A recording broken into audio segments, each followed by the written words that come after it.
오늘은 송구영심을 맞는 네 가지 자세라는 제목으로 우리 하나님 말씀 우리 함께 나누고자 합니다. 사랑하는 성도님들, 2021년 참 언제 참 엊그제 이렇게 시작한 것 같은데 벌써 이제 오늘 마지막 날이라니까 참 세월이 빨리 갔다 하는 생각들을 다 하실 겁니다. 그런데 빨리는 가는데 2021년 참 힘든 한 해였죠. 그래서 우리가 다 같이 코로나로 함께 시작해서 그리고 코로나가 사라질 것이라고 그렇게 생각을 했는데 그래서 다 같이 백신을 맞고 백신을 맞으면 다 종식될 줄 알았는데 다시 또 코로나와 함께 또 새해를 시작해야 하는 그런 우리가 이 상황에 있습니다. 참 생각해 보면 올해 연초에 그러니까 이 코로나 백신만 맞으면 진짜 모든 게 다 해결될 것 같아가지고 참 우리가 얼마나 또 그때는 또 백신이 없다고 또 난리였죠. 그리고 어떻게든지 백신 만들어 오라고 또 정치인들 뭐 할 것 없이 그렇게 백신 접종에 그렇게 기대를 걸었는데 뭐 정작 80% 이상 다 맞았다고 하지만 변이 바이러스가 계속 나오고 또 얼마 전에 엊그젠가요? 오미크론 바이러스, 변이 바이러스는 뭐 지금 백신하고 아무런 백신이 무용지물이라는 그런 연구가 참 절망하게 만드는 그런 소식들이 있었죠. 그래서 결국 숙제를 해결하지 못하고 22년도를 우리가 시작하게 되었습니다. 성도님들, 과연 2022년 어떤 한 해가 될까요? 과연 코로나는 없어질까? 다시 우리가 이 일상을 회복할 수 있을까? 뭐 많은 사람들이 다 여기 집중하고 모든 사람들이 내년 2022년을 생각하면서 이런 소망을 가질 것입니다. 물론 우리도 다 그런 소망을 갖죠. 저도 물론 갖습니다. 그런데 여러분, 우리가 지금 이 송구영신 예배를 드리지 않습니까? 그런데 만약에 이 송구영신 예배가 그냥 세상 사람들처럼 그냥 막연하게 나아지겠지. 막연하게 내년에는 코로나가 또 없어지겠지.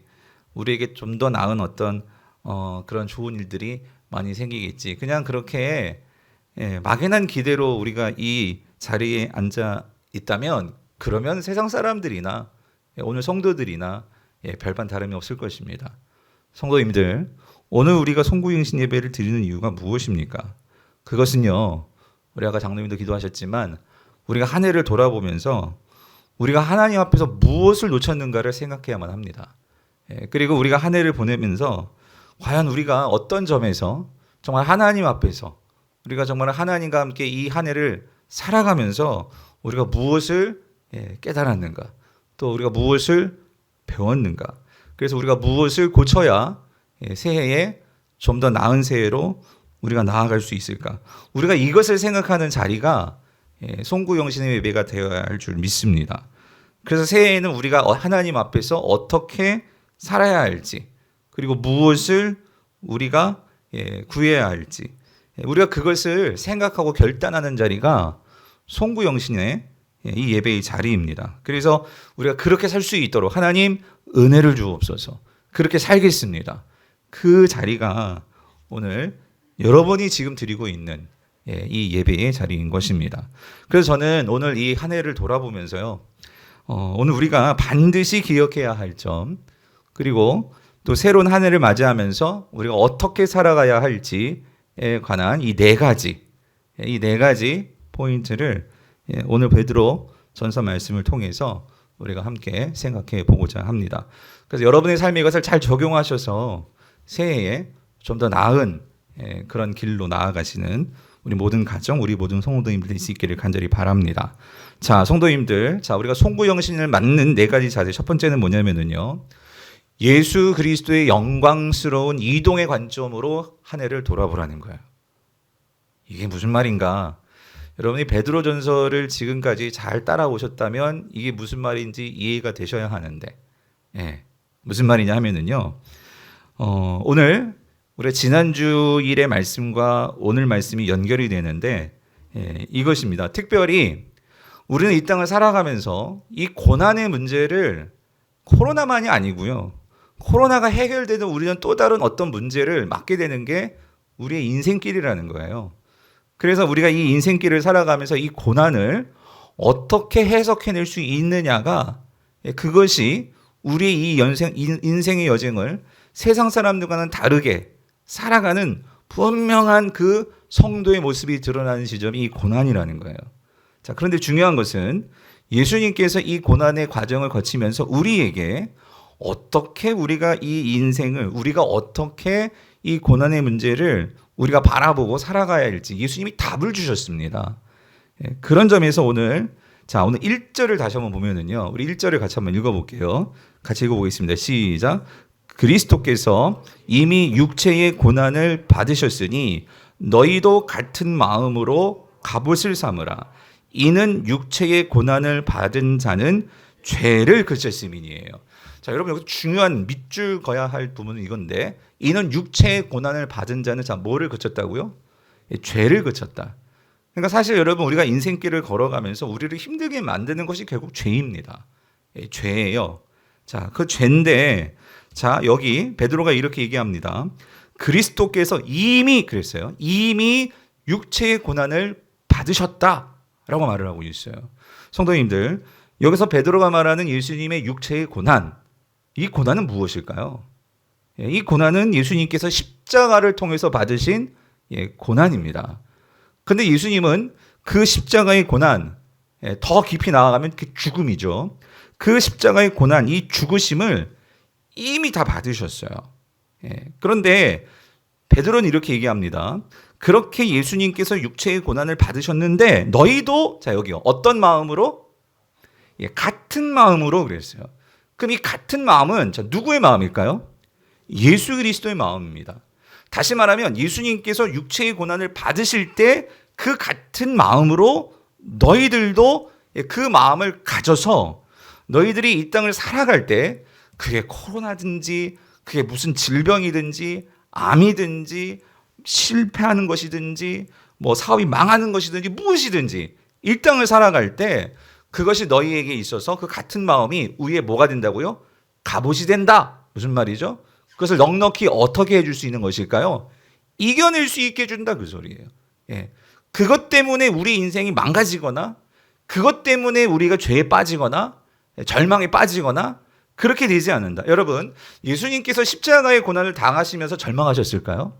예수님께서 십자가에서 죽으시면서 누구를 원망하고 누구를 그렇게 미워하고 누구를 한탄하고 그러셨을까요? 예수님께서 십자가를 당하시면서 백신 없다고, 백신 안 맞았다고, 예수님께서 십자가의 고난을 당하시면서 사람들이 날 안아주지 않는다고, 여러분 그것 때문에 예수님께서 힘드셨을까요?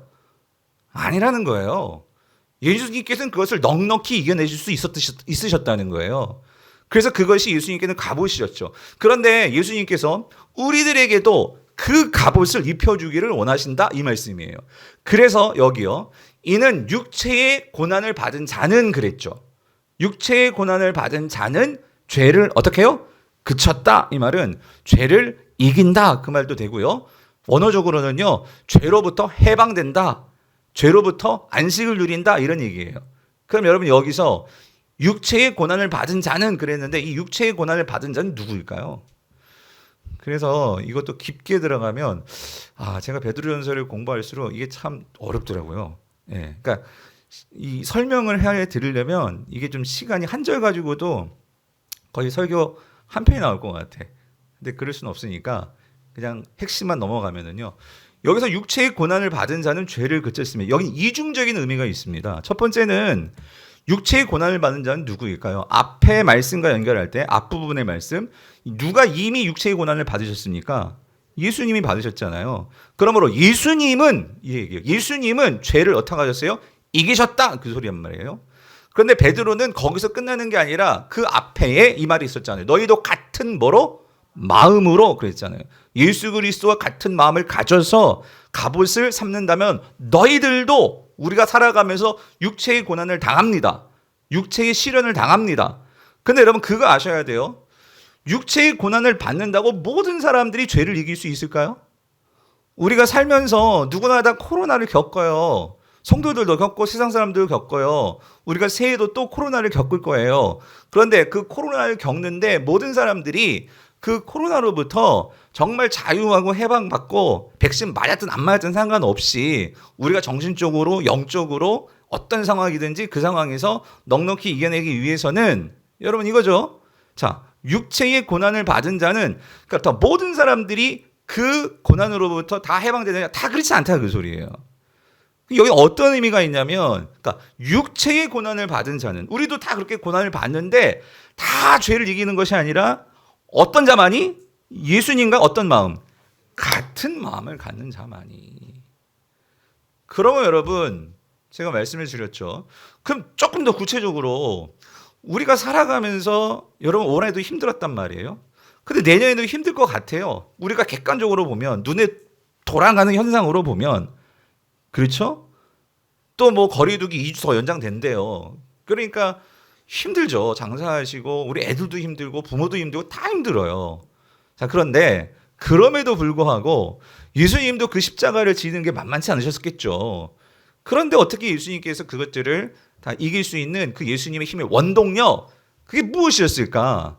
그래서 여러분 오늘 베드로전서 4장 1절에는요. 앞에 요 접속사가 우리는 왜 우리말 성경은 이걸 뺐는지 모르겠어요. 근데 히브리 성경에는 영어 성경에도 있어요. therefore. 그러므로라는 접속사가 있어요. 그러니까 4장 1절은 이렇게 시작이 돼요. 그러므로 그리스도께서 이미 육체의 고난을 받으셨으니 너희도 같은 마음으로 갑옷을 삼으라 이거거든요. 그럼 우리가 바로 앞에 있는 말씀이 뭔지를 봐야 돼. 그게 뭐냐면 3장 22절 말씀이에요. 근데 3장 22절 말씀이 뭐라고 되어 있냐면 이렇게 되어 있죠. 근데 그는 예수 그리스도는 하늘에 오르사 하나님 우편에 계시니 천사들과 권세들과 능력들이 그에게 다 뭐하고 있어요? 복종하느니라. 복종하느니라. 근데 여러분 기억하십니까? 제가 지난주에 설교 이렇게 말씀을 드렸어요. 지난주 설교가 3장 18절부터 시작이 되었거든요. 근데 18절부터 22절이었는데 19절부터 20절은 가로로 묶어가지고 그거를 딱 빼놔도 18절과 22절로 연결된다라고 말씀을 드렸는데 좀 기억 좀 해주세요. 예, 그렇다고 쳐주시고 자, 그래서 여러분 성경을 한번 보세요. 18절부터 보면 이렇게 되어 있는 거예요. 뭐냐면 베드로가 이렇게 얘기하죠. 18절에서 예수님께서 결국 우리를 하나님 앞으로 인도하시기를 원하셨대요. 그렇죠? 그렇게 우리를 하나님 앞으로 인도하시기를 위해서 예수님은 십자가에서 뭘 당하신 거예요? 고난을 당하신 거예요. 육체의 고난을 당하신 거예요. 그런데 육체의 고난을 당하셨는데 그게 그렇게 끝나는 것이 아니고 부활하셨죠. 그렇죠? 다시 살아나셨죠. 영으로는 다시 살아나시고 그리고 나서 이제 22절로 넘어오는 거예요. 그리고 나서 어떻게 하셨어요? 부활하셔서 어떻게 하셨어요? 하늘에 오르사 그리고 그 하나님 우편에 다시 앉게 되신 거죠. 그랬을 때 모든 천사들과 권세들과 능력들이 그에게 뭐 하는 거예요? 복종하셨다 그 소리예요. 그래서 여러분 지난주에 제가 말씀드렸죠. 예수님은요. 삶에 그 예수님이 목표가 하나님 보좌 우편이셨어요. 그러므로 예수님의 십자가는요. 십자가가 목표가 아니고 십자가를 통해서 어디로 나아가시는 거예요? 하나님께로 나아가시는 그 이동의 과정이었다. 그래서 이거를 증명하기 위해서 노아의 방주가 어떻게 되었어요? 그렇게 배가 이 물을 통해서 아라랏산으로 구원의 과정으로 이동하는 과정 설명드렸죠. 뿐만 아니라 성도들의 구원의 과정도 세례를 통해서 어때요? 이 땅에서 우리는 한 곳의 정착민으로서 살아가는 것이 아니고 우리의 최종 목적지는 어디라고요? 하나님 보좌 우편. 예수님의 그 자리에 우리를 앉혀주신다고 하셨잖아요. 그래서 우리가 거기를 향해서 지금 나아가고 있는 과정이란 말이에요. 여러분 믿으십니까? 그러므로 여러분 이겁니다. 제가 첫 번째 우리가 송구영신을 하면서 우리가 어떤 자세를 가져야 되느냐. 첫 번째 제가 이렇게 말씀드렸죠. 예수 그리스도의 영광스러운 이동의 관점으로 하나를 바라봐야 된다. 무슨 말이냐면 여러분 지금 코로나가 그냥 지나가는 게 그냥 끝나는 게 문제가 아니고 우리는 지금 과정을 거치고 있는 거예요. 성도는 하나님께서 왜 우리는 그랬잖아요. 한 번에 이게 백신 맞으면 다 없어질 것 같처럼 그렇게 생각을 했잖아요. 그런데 여러분 하나님은 이런 모든 과정을 통해서 다시 우리가 2022년을 코로나와 함께 시작이 되는데 이 과정에서 우리는 코로나가 없어지는 게 문제가 아니라 없어지기를 기도해야 돼요. 그런데 거기에서 성도는 깨닫고 하나님께서 우리에게 무엇을 보면서 지나가게 하신지를 깨달아야 됩니다.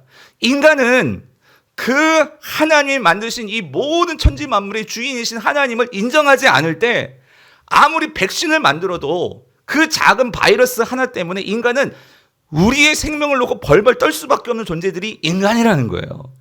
아무리 과학의 최첨단을 다 들리고 아무리 모든 의술이 발달한다 할지라도 우리가 그 가운데서도 백신이든지 우리가 암을 이기는 약이든지 그 무엇이든지 하나님이 주신 그 일반 은총 속에서 우리가 연구를 하고 약을 만들고 그렇게 의술을 발전시켜야 되지만 기억해야 될 것은 뭐냐면 이 모든 것의 주인은 누구십니까?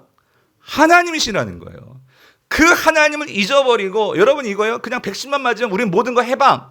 근데 여러분 기억하십시오. 이 모든 코로나가 우리에게 주는 하나님께서 주시는 이 과정을 지나가게 하시면서 하나님께서 우리에게 주시는 교훈은 뭐냐고요. 우리는 그동안 함께 모이는 것에 대해서 그게 얼마나 감사한 일인지를 우리가 감사하지 않았습니다. 우리가 함께 주임전에 나와서 예배하고 형제 자매들 얼굴을 맞대고 서로 같이 밥을 먹고 같이 친교하고 이것이 얼마나 우리에게 큰 은혜인지를 우리는 별로 거기에 대해서 감사하지 못했죠. 우리는 정말 우리만 잘 살면 모든 것이 잘 되는 줄 알았는데 정말 이 전 세계가 함께 서로 돕지 않고서는 한쪽만 지난주에도 말씀드렸죠. 우리가 백신만 맞는다고 이쪽은 백신 못 맞고 있으면 이 바이러스는 없어지지를 않아요. 계속해서 계속 나오는 거예요. 이게 뭘 말하는 거죠? 이 인류가 얼마나 자기 중심적으로 살았나, 나 중심적으로 살았나. 지금 이 코로나 상황에서도 어떤 사람들은 막 떼돈을 벌고 어떤 기업들은 막 큰 돈을 벌고 그렇게 부자가 되는 반면에 어떤 사람들은 장사를 할 수 없어가지고 쫄딱 망하고 이 빈부의 격차가 더 커지고 있단 말이죠. 재택근무요? 제가 신문을 보니까 오히려 어떤 사람들은 집에서 근무하는 게 더 좋아요. 왜? 우리 집은 넓거든. 방도 많거든. 그러니까 집에서 일하는 게 전혀 불편함이 없어요. 그런데 요즘 젊은이들 집도 다 그냥 뭐 고시원 같은 그런 좁은 방에서 인터넷도 다 끊기고 이런 상황 속에서 재택근무요? 회사 가는 게 훨씬 낫죠. 이런 모든 상황들이 우리에게 뭘 말해주는 걸까요? 세상은 하나님은요 5달란트 준 자가 있고 2달란트 준 자가 있고 1달란트 준 자가 있습니다. 세상은 5달란트 준 자는 그거 5달란트 받았다고 자기가 뛰어난 줄 알아요. 그런데 하나님은 이런 모든 과정을 거쳐가면서 뭘 우리에게 가르쳐 주시는 거죠? 5달란트는 나머지 3개를 가지고 1달란트 받은 자, 2달란트 받은 자 그들을 섬겨야 돼요. 그래야지만 우리가 함께 어우러져서 하나님 나라를 만들 수 있단 말이죠. 인류는 그것들을 알면서도 무시하고 그렇게 살았어요. 근데 코로나는 정확하게 우리에게 그러지 않고서는 우리가 살 수 없는 거구나. 여러분 나라에서 이렇게 돈을 다 주고 이런 걸 언제 우리가 상상해 봤습니까? 그런데 더 우리가 생각해서 정치하는 사람들은 우리가 뭐 돈이 막 떼돈 있는 나라도 아니잖아요. 그럼 그것들을 어떻게 잘 나눌 수 있을까? 내가 가질 수 있지만 더 어려운 사람들을 생각하고 그래서 그거를 더 합리적으로 나눌 수 있도록 그런 마음들, 그런 생각들, 사랑하는 성도님들, 우리는요 이동 과정에 있는 거예요. 구원은 예수 믿고 천국 가는 게 그게 목적이 아니고요. 우리는 이미 천국 가요. 여러분 믿으시죠? 우리는 그런 특권을 가졌어요. 그렇기 때문에 그 특권을 가진 자들이 이 땅에서 잘못되고 이 땅에서 깨어지고 이 땅에서 망가진 것들을 우리는 그 마지막이 보장된 사람들이거든요. 넉넉함이 있는 사람들이거든요. 그러면 그 넉넉함을 가지고 이 땅에서 힘들고 깨어지고 망가지고 한 것들을 바라보면서 우리가 어떻게 그걸 조금 더 개선할 수 있을까? 우리가 그것을 어떻게 바로잡을 수 있을까? 그러므로 우리는 뭐예요? 그 영광스러운 이동 과정 중에 있기 때문에 우리는 여기서 원망하고 불평하고 그렇게 사는 자들이 아니라 오늘 예수 그리스도께서 십자가를 바라보시면서 우리를 어떻게 하시려고 하셨다고요? 하나님 앞에 세우려고. 그렇기 때문에 예수님의 그 고난은 단지 고난이 아니고 이거를 잘 극복하면 우리 모두가 하나님 앞에 서게 되는 그 영광스러운 자리에 이르게 되는 그날이 오기 때문에 그래서 예수님은 그 십자가를 잘 지나가신 거예요. 그러므로 오늘 1절인 거죠. 그리스도께서 이미 육체의 고난을 받으셨으니 너희도 지금 당하는 고난 이게 끝이 아니야. 이거를 잘 견디면서 하나님께서 우리 각 가정에게 주시는 의미는 뭘까? 담임 목사인 저에게 주시는 이 코로나의 의미는 뭘까? 우리 기업하시고 가게를 운영하시고 하시는 여러분들에게 이 코로나의 의미는 뭘까? 우리 청년들, 우리 학생들, 여러분들에게는 무슨 의미입니까? 이것들을 우리가 생각하면서 거기에서 의미를 찾고 살아갈 때 여러분 2022년이 2021년보다 코로나를 맞이하면서 다른 코로나가 될 줄 믿습니다. 그게 오늘 이 이동의 관점으로 우리의 삶을 봐야 된다. 그 의미예요. 아멘이십니까? 어려웠나요? 이해되셨죠? 예, 아니 이게 베드로가 좀 어렵더라고요. 어려운데 자 빨리 넘어가야 되니까. 두 번째는요, 여러분. 자, 두 번째는요 이거예요. 다시 과거로 돌아가지 마라 그 소리예요. 예, 오늘 베드로가 우리에게 말해주는 송구영신의 자세. 다시 과거로 돌아가지 마라. 그래서 여러분 2절 보세요. 우리가 2절 3절 다시 한번 읽어볼게요. 같이 읽겠습니다. 시작. 그 후로는 다시 사람의 정욕을 따르지 않고 하나님의 뜻을 따라 육체의 남은 때를 살게 하려 함이라. 너희가 음란과 정욕과 술 취함과 방탕과 향락과 무법한 우상 숭배를 하여 이방인의 뜻을 따라 행한 것은 지나간 때로 족하도다. 그 소리예요, 여러분. 예? 2021년에 여러분 뭐 여러분이 얼마나 음란했겠습니까? 하지만 음란 그리고 정욕 이거 뭐 특징은 보세요. 술 취함, 방탕, 향락 이거의 특징은 뭘까요? 자기중심적인 이 모든 것에서 나오는 것들이 이런 거예요. 음란, 정욕, 술 취함, 방탕, 향락. 그러니까 뭐 이 정도까지는 아니지만 핵심은 이겁니다. 그래서 무법한 우상 숭배라고 했죠. 아우 목사님 내가 무슨 뭐 우상 단지 만들고 난 빌고 그런 거 안 해요. 안 하시죠. 근데 그거 말고 한번 잘 보세요. 여러분 이겁니다. 여기 나오는 것들의 특징은요. 그러니까 내 삶의 중심이 하나님께 있는 사람들은 이런 모습들이 나올 수가 없어요. 예. 그런데 내 어떤 정욕, 욕심 이런 것들이 그러니까 우리 속에 하나님을 향한 마음이 없다는 게 저에게도 있어요. 근데 이런 거죠. 저조차도 하나님을 향한 그 마음의 중심을 두기보다 내가 정신 못 차리고 내 마음속에 내가 중심이 들어오면은요. 나도 모르게 욕심을 품어요. 나도 모르게 음란해질 수 있고 술은 안 먹지만 하여튼 뭔가 다른 것에 여러분 꼭 술 취함만이 아니라 여러분 뭐가 있을까요? 어떤 사람들은 뭐 그게 뭐가 있습니까? 뭐 주식일 수도 있고 뭐 오락일 수도 있고 뭐 있을까요, 여러분? 뭐 여자분들은 가방 모르겠어요. 아무튼 뭔가에 내가 이렇게 빠져가지고 무슨 말인지 되시죠? 그렇게 살아가는 모습들이 우리에게 있는데 여러분 잘 보세요. 그런데 우리가 아까 말씀드렸죠? 우리가 예수님과 같은 마음을 품는다면 무슨 말이죠? 오늘 우리가 하나님 앞에 서게 될 거예요. 하나님께서 우리에게 그 궁극적인 하나님의 유업과 좋은 것들을 우리에게 주실 거예요. 그래서 우리가 그것을 마음에 품고 우리가 그것을 정말로 깨닫고 그것에는 소망이 분명한 사람들은 이 땅의 것들에 대해서 여러분 이 땅에서 살면서 왜 세상에 좋은 것들이 마음에 안 들어오겠어요. 그렇지만 그 하나님의 그 영광스러운 썩지 않고 새하지 않고 더럽지 않은 그 하나님의 기업과 유업과 우리가 하나님 앞에 서게 되는 그 살아계신 예수 그리스도 앞에 우리가 서게 되는 그래서 예수 그리스도의 그 보좌에 우리도 앉게 되는 이 영광이 뭔지를 정말 깨닫게 된다면 우리가 이 땅에서 어떻게 살게 될까? 제가 오늘 선포를 해야 내가 할 것 같아서 제가 이제 여러분들 교회에서 제가 그동안 공부를 하고 이제 박사과정 모든 코스를 마쳤어요. 논문을 써야 되는데 이 논문이 안 써지는 거예요 지금 이게. 그래가지고 논문을 써야지만 학위가 나오잖아요. 예. 학위를 받는 게 목적이 아니고 어쨌든 그 결과물이 논문이잖아요. 이게 논문이 진짜 그냥 나오는 게 아니라 하여튼 이게 차분하게 이게 뭔가가 나와야 되는데 근데 뭐 솔직히 인간적인 마음이 그런 거 있죠. 이제 뭔가 결과물을 내서 인정을 받고 싶은 마음은 있지만 그렇게 하려면 어떻게 해야 돼요? 내가 더 시간을 또 쪼개야 되는 거예요.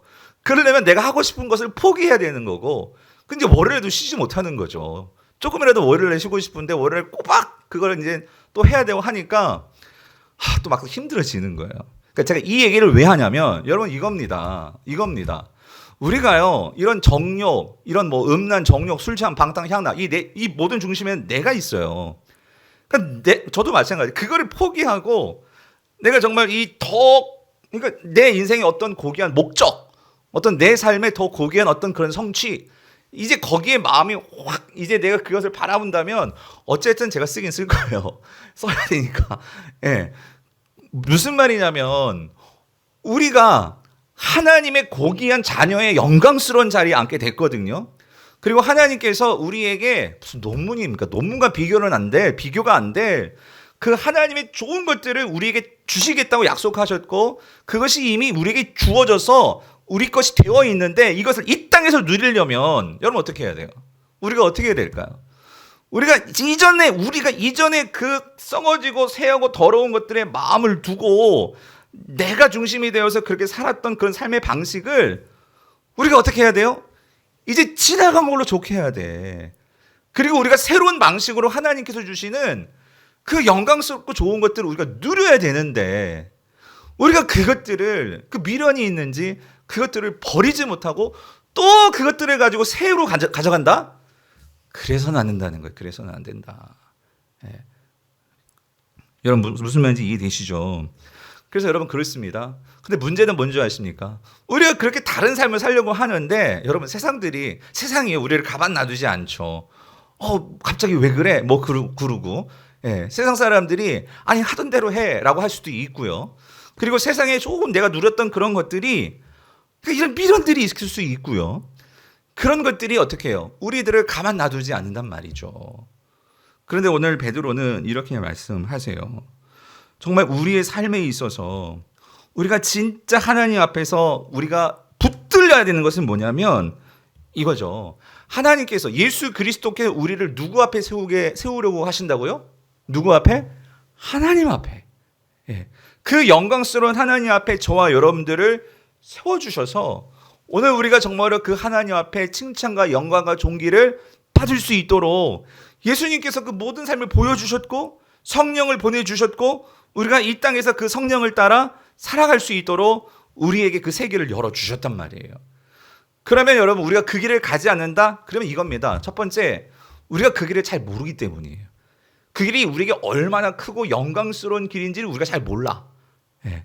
그리고 두 번째는 알기는 알아도 나 혼자서는요 그 길을 가는 게 역부족이에요. 우리가 같이 공동체적으로 함께 같이 새로운 날들을 꿈꾸고 그리고 그 새로운 날을 가는 사람들이 어떻게 변화받고 어떻게 큰 은혜를 누리는지를 우리가 직접 눈으로 보고 또 우리가 귀로 듣고 우리가 함께 경험할 때 그 가운데서 서로 교통이 일어날 때 거기서 나도 도전받고 바뀌는 삶이 있다는 말이죠. 그래서 여러분 보십시오. 오늘 베드로도 그렇지만 자 지나간 일로 족하고 나는 정말로 육체에 남은 때를 어떻게 해요? 자 2절 무엇을 따라 산다고요? 이게 중요해요. 여기다 밑줄 그으셔야 돼요. 두 번째에서는 하나님의 뜻을 따라 살기를 원한다. 예. 여러분 이 하나님의 뜻이 뭘까요? 하나님의 뜻. 하나님의 뜻. 결국 예수님께서 이 땅에서 십자가의 그 고난과 모든 것을 이길 수 있었던 것은 예수님은요 이게 분명하셨기 때문이에요. 하나님의 뜻이 무엇인지를 분명히 아셨기 때문에 예수님은 십자가와 그리고 그 부활과 그리고 그 하나님 보좌로 나아가는 이 삶의 여정이 분명했던 거예요. 오늘 저와 여러분 삶 속에서 여러분 이겁니다. 하나님의 분명한 뜻이 뭐냐는 거죠. 그 하나님의 분명한 뜻은요. 하나님 나라의 회복이에요. 하나님 나라의 회복. 예. 예수 그리스도께서 이 땅에 오셔서 그 공생애를 시작하시고 승천하시기 전까지 예수님께서 전파하셨던 말씀은 하나님 나라였어요. 그 하나님 나라를 회복하는 거. 왜 그러냐면 여러분 이겁니다.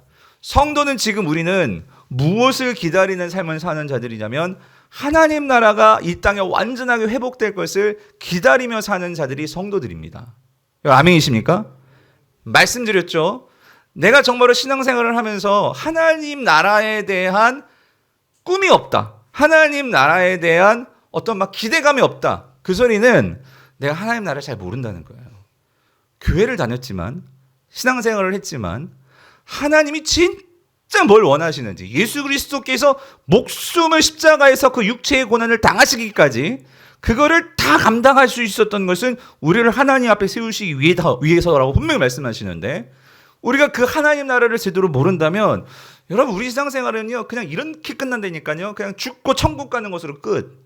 그냥 그게 우리 신앙생활이 다가 되면 여러분, 그렇게 살다 보면 우리는 이 땅에서 여러 가지 일들을 만날 때 우리는요, 우왕좌왕하기 싫고 내가 왜 이 삶을 살아야 되는지, 내가 왜 신앙생활을 해야 되는지, 내가 왜 주를 위해서 봉사해야 되는지, 내가 왜 세상에서 전도해야 되는지, 이게 뭐가 되는 줄 아세요? 짐이 돼요. 짐. 이게 나에게 있어서 기쁨이 되고 나의 삶의 목적이 되는 게 아니고, 해도 되고 안 해도 되고 그냥 우리 삶에 있어서 그냥 이 신앙생활 자체가 하나의 짐이 되고 율법이 되기 쉽단 말이에요. 여러분, 예수님께서 이 땅에서 그 하나님의 뜻을 이루는 것이 짐이었을까요? 예수님께서 이 땅에서 너 이 땅 내려가 가지고 그 하나님의 아들이신데 그 낮아지셔 가지고 십자가를 지고 채찍질 맞고 그렇게 하는 게, 여러분, 예수님께서 그게 쉬운 일이셨을까요? 예수님도 그 겟세마네 동산에서 그 땀방울이 핏방울이 될 정도로 그렇게 기도했다는 것은 힘든 일이었지만, 그럼에도 불구하고 그것을 감당할 수 있었던 것은 여러분 하나예요. 여러분, 한번 우리 장로님들 다 우리 한번 생각해 보세요. 여러분들이 지금은 그래도 어느 정도 우리 20, 30대보다 삶이 나아지셨잖아요. 맞죠, 장로님? 예? 집도 생겼고 애들도 어때도 장가도 보내고. 그러니까 여러분, 지금까지 오기까지 여러분들이 얼마나 힘들게 전략하고, 그래도 하여튼 여러분들이 꿈이라는 게 있었을 거예요. 꿈. 그죠? 꿈. 여러분, 꿈이 있는 사람은요, 그러니까 삶에 어떤 목적이 있는 사람은 아무리 힘들어도 그거를 이겨낼 수 있는 힘이 있어요. 힘이. 그런데 꿈이 없으면, 목적이 없으면 삶이 희미해지는 거예요.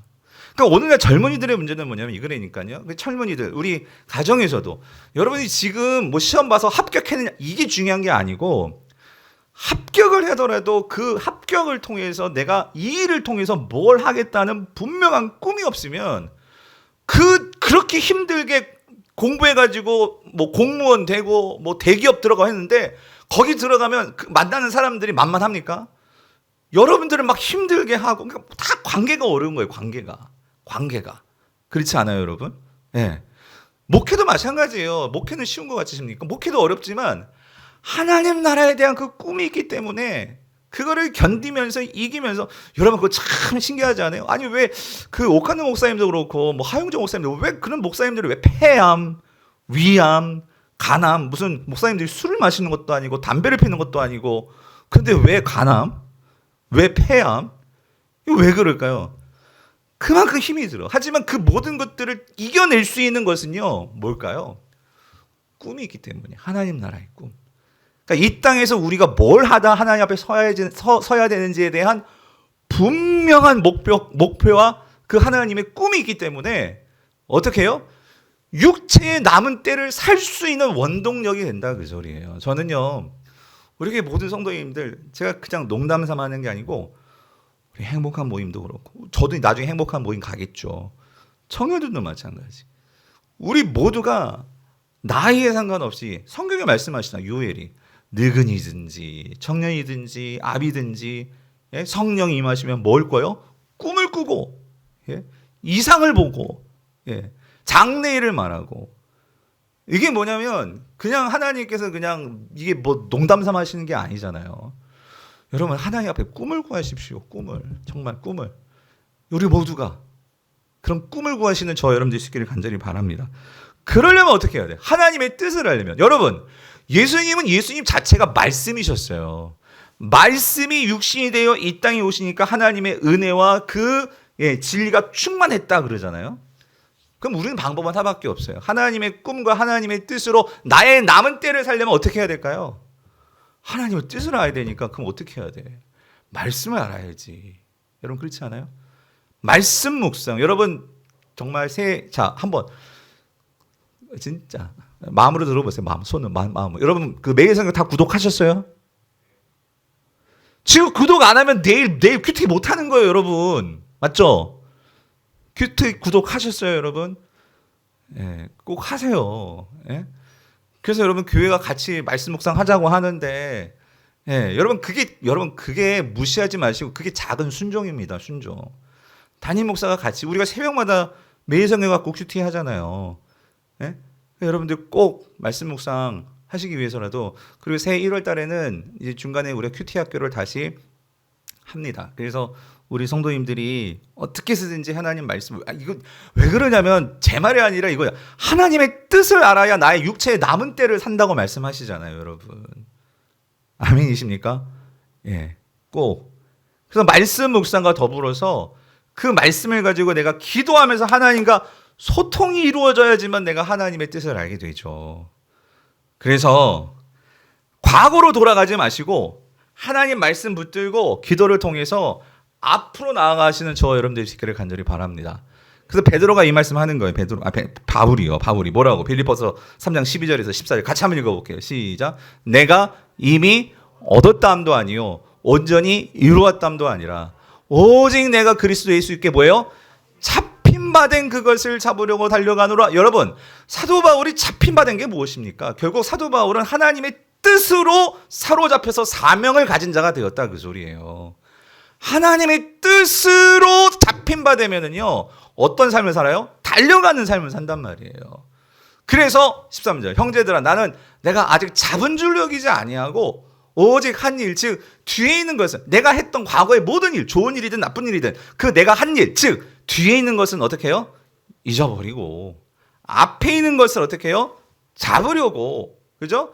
예수 그리스도께서 앞으로 나가셨던 것처럼 우리도 그 하나님 보좌 우편을 향해서 잡으려고 그 표대를 향하여 그리스도 예수 안에서 하나님이 위에서 부르신 그 부름의 상이 있단 말이에요. 상. 그 상이 뭘까요? 베드로전서 지난주일 말씀으로 말씀드리면 예수 그리스도의 그 보좌에 나도 앉게 된단 말이야. 예? 이게 상이란 말이에요. 상. 이거를 위해서 나는 뭐 한다고요? 달려가노라. 여러분, 하나님의 뜻을 아는 자는요 달려갑니다. 새해는 그런 삶을 사시길 여러분 축원합니다. 세 번째는요 이거예요. 예수 그리스도의 심판을 기억하라, 그 소리예요. 예수 그리스도의 심판을 기억하라. 다시 말하면은요 성도들에게는 심판이 무슨 말이에요? 예수 그리스도를 다시 만나게 된단 말이에요. 다시 만나게 된다. 그럼 그 다시 만날 소망을 가지고 살아라. 여러분 4절 5절 보세요. 4절 5절 같이 읽어볼게요. 시작. 이러므로 너희가 그들과 함께 그런 극한 방탕에 다름질하지 아니하는 것을 그들이 이상히 여겨 비방하나 그들이 산자와 죽은 자를 심판하기로 예비하신 이에게 사실대로 고하리라. 이게 무슨 말이냐면 여러분 예수 그리스도께서 이제 심판주로 오십니다. 그러면 우리를 그렇게 비방하고 우리를 그렇게 조롱하고 했던 세상들이 그 예수님 앞에 서면은요 쫄아가지고 사실대로 말할 수밖에 없어. 그만큼 심판이 준엄한 심판이 기다리고 있어요. 그런데 성도들에게 있어서 그 심판 때는 성도들은 어떤 날이에요? 아까 바로 위에 있는 말씀. 예수님이 우리를 어떻게 해요? 상을 주시고 예수님이 그 당신의 자리로 우리를 어떻게 해요? 안내해 주시고 우리에게는 영광스러운 자리고 승리의 그 날이죠. 아멘이십니까? 그러니까 그날을 바라보고 그날이 있는 것을 알고 사랑하는 자들은 이 현재를 어떻게 살겠어요? 어떻게? 예수 그리스도의 뜻을 따라 오늘보다 내일이, 올해보다 내일이 더 나은 그 삶을 위해서 달려가는 삶을 살겠죠. 오늘 저와 여러분들이 그런 삶을 살 수 있기를 간절히 여러분 축원합니다. 심판이 있어요. 주님 다시 만나게 될 거예요. 이거 기억하면서 우리가 새해도 힘을 내자고요. 마지막 네 번째. 자, 이겁니다. 복음을 따르는 삶만이 영원히 남는 사는 길이라는 거예요. 자, 이게 무슨 말이냐면 6절을 보세요. 6절 같이 읽어볼게요. 이를 위하여 죽은 자들에게도 복음이 전파되었으니 이는 육체로는 사람으로 심판을 받으나 영으로는 하나님을 따라 살게 하려 함이라요. 그러니까 읽으면 무슨 말인지 알 것 같기도 하고 모르고 이래서 베드로가 좀 어렵다는 거예요. 베드로전서가. 이게 무슨 말이냐면 여기서 이 질문 나오죠. 이 죽은 자들에게도 복음이 전파되었다. 이게 누구냐는 거예요. 이 죽은 자들이. 죽은 자들에게도 복음이 전파되었다. 그래서 뭐 여러 가지 막 6가지 이론들이 나오고 설명이 나오는데 오늘 딱 한 가지 간단하게 정리해서 여기서 죽은 자들은 이겁니다. 여러분, 그러니까 초대교회 당시는요. 베드로 당시만 해도 이런 질문이 드는 거예요. 아니 로마에게 그렇게 박해를 당해가지고 억울하게 죽는 성도들이 막 나오는 거예요. 그러니까 세상 사람들이 뭐라고 하면 야, 저 사람들 저렇게 예수를 위해서 그렇게 살다가 저렇게 사자밥이 되고 저렇게 죽는데 와, 허무하지 않냐? 오히려 이렇게 얘기를 하는 거예요. 그리고 성도들도 그런 걸 보니까 아니 내가 주님을 위해서 이렇게 봉사하고 헌신하고 했는데 알아주는 사람도 없고 우리 가정은 맨날 뭐 더 다 세상적으로 뭐 더 좋아지는 것도 없고 복을 받는 것도 없고 뭐 왜 이러냐는 거죠. 근데 여러분 세상의 관점으로 보면 안 된단 말이에요. 그게 뭐냐면 이거예요. 보세요. 죽은 자들에게도 그들이 왜 그렇게 죽었습니까? 예수 그리스도를 믿기 때문이에요. 복음을 믿기 때문이에요. 그들도 복음을 믿고 그렇게 죽었습니다. 그래서 육체로는 사람이기 때문에 그들이 심판을 받는 거예요. 여기서 심판은 죽음을 말하는 거예요. 죽음. 누구나 다 죽어요. 누구나 다 죽는 것은 결국 죄에 대한 결과죠. 근데 여러분 이겁니다. 내가 복음을 믿었어요. 복음을 따랐어요. 그런데 여러분 영으로는 이건 무슨 말이에요? 하나님과의 관계로서는 그 사람들이 육체로는 죽었다 하지만 여러분 이겁니다. 내가 지금 죽어도 우리의 영은요 어떻게 되죠? 하나님과 함께 하게 되잖아요. 우리가 그걸 천국에 간다 이렇게 표현을 하지만 하나님과 함께하는 삶을 살게 돼요. 그뿐만입니까? 예수 그리스도께서 다시 이 땅에 오시는 날 우리의 육체도 부활해서 영과 함께 우리가 영원한 그 하나님 나라에 들어가서 하나님과 함께 살고 주님과 함께 만나게 되는 이 영광스러운 부활이 우리에게 주어지잖아요. 하나님의 그 완성된 하나님 나라가 우리에게 주어지잖아요. 여러분 아멘이십니까? 그렇기 때문에 내년이 아무리 힘들어도 내년이 아무리 우리에게 어려운 일이 닥친다 할지라도 성도는 이걸 기억해야 돼요. 우리는 복음을 믿고 그 복음을 따라 산다면 이 복음은 어떤 상황 속에서도 어떤 형편 속에서 우리를 하나님과의 그 사랑에서 끊을 수가 있다 없다? 없다라는 거예요. 이 세상에서 하나님과의 사랑에서 그 끊어지는 것은 우리에게는요 영적으로 죽는 것일 뿐만 아니라 하나님과의 관계가 끊어진다는 것은 우리는 영원히 살 수 없는 그것은요 우리의 완전한 죽음이죠. 그렇지만 내가 하나님과 함께함을 통해서 내가 정말로 비록 지금 죽을지라도 내가 비록 지금 고난을 정말로 겪는다 할지라도 우리가 정말로 하나님과의 관계가 분명하다면 성도님들 내가 죽어도 우리는 죽는 것이 아니에요. 그래서 바울이 얘기하는 거죠. 내가 사나 죽으나 나는 누구 거예요? 주님 것입니다. 그러므로 이런 신앙을 가지고 사는 사람들은 세상을 살아가는 방식이 다르고 이 세상의 것에 대해서 내 마음이 자유해질 수 있는 거예요. 그렇지만 그게 없는 사람들은 이 세상의 노예가 됩니다. 이 세상의 것을 내가 소유했는지는 모르겠지만 그것이 오히려 나를 사로잡고 있는 거예요. 우리는 누구에게 사로잡혀야 된다고요? 예수께 사로잡혀야 돼요. 그럴 때 우리는 진정한 자유가 있고 기쁨이 임하게 된다는 거예요. 바라기는 오늘 우리 사랑하는 성도님들이 이 네 가지요. 뭐라고요? 첫 번째, 그리스도의 영광스러운 그 이동의 관점. 우리는 하나님께로 나아가는 그 삶을 살아가고 있는 거다. 그 관점을 가지고 우리의 현재를 바라보시길 바라요. 그래서 우리는 잘 견뎌내야 되는 거예요. 인내하는 거예요. 그런데 그렇게 인내하려면 여러분 어떻게 해야 돼요? 과거로 돌아가는 게 아니라 우리는 하나님의 뜻을 붙잡아야 돼요. 뜻을. 하나님의 뜻을 붙들고 우리는 표대를 향해서 나아가야 돼요. 그리고 우리는 뭘 기억해야 돼요? 하나님의 심판이 있다. 하나님, 예수 그리스도를 다시 만나게 될 그날이 있을 거예요. 그래서 우리가 그것을 기억하면서 우리는 지금 현재 우리가 이제 2022년 2020년이 되었어요, 여러분. 이렇게 말씀에 집중하는 동안. 예, 새해는 금방 옛날은 금방 가버리고 새해가 우리에게 왔어요. 그래서 이 새해에 정말 복음을 따름으로 저와 여러분 삶이. 그래서 여러분 올해 2022년 우리 새해의 표어는요 이거예요. 저를 따라해 보세요. 풍성한 삶을 누리는 교회. 다시 한번 뭐라고요? 풍성한 삶을 누리는 교회예요. 그래서 올해 주제 성권이 이거예요. 요한복음 10장 10절 외우기도 쉽죠? 그래서 이렇게 말씀하셨어요. 내가 온 것은 양으로 생명을 얻게 하고. 근데 그냥 생명만 얻는 게 아니에요. 여기서 생명을 얻는다는 것은 이제 돌아온 주일날 말씀드리겠지만 우리가 하나님과의 관계가 생기는 건데 그것만 전부가 아니에요. 그걸 통해서 우리의 삶이 어떻게 되느냐. 더 풍성하게 살기를 하나님은 원하신다 그 소리예요. 예. 그런 2022년이 될 수 있기를 여러분 간절히 축원합니다. 할렐루야. 우리 2020년 새해 주신 하나님께 영광과 존귀와 감사의 박수를 올려드리고요. 자, 우리 같이 옆에 계시는 분들에게 이렇게 축복했으면 좋겠어요. 가정에서도 새해에 풍성한 은혜를 누리시기를 바랍니다라고요. 예, 여러분 새해 풍성한 은혜를 누리시기를 바랍니다. 예, 어디 안에서? 주님 안에서 그 은혜가 있게 되기를 바랍니다.